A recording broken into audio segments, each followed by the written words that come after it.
If I was to bump into any of the folks that you've worked with or co-authored books with or anything like that and ask them what type of leader you are, what would they tell me? What kind of leader are you? Um, I would hope they would say it's sort of like a steward leader or a servant leader. When I've ever been in positions where I've been a director or a C-suite person, there's always sort of like a certain level of terror that goes along with that because of the level of responsibility. But I think it's I feel like for leaders and the courage around that is to have support those underneath you. I mean, it's sort of like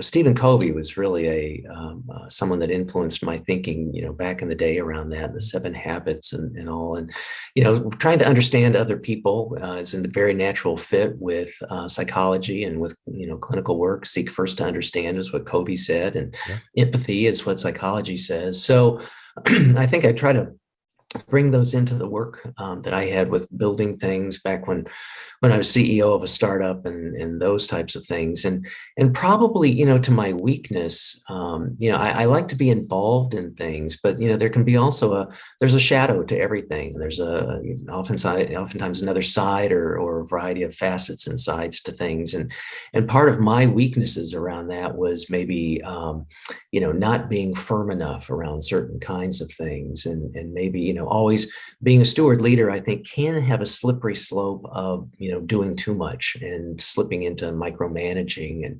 And I tend to be a tad bit, this will be a big surprise to you and to listeners probably at this point, but a little OCD around things. I'm very detail oriented. I really like to, know what's going on, manage what's going on, control, as best as I can, have good outcomes and those types of things. And that's hard when you're, trying to lead other people. It's hard when you're trying to manage other people. So, but I would hope, that it's steward leadership and having empathy and understanding for those that I work with, never being a dictator, never being a, thou shalt kind of person. Yeah. That never works out well.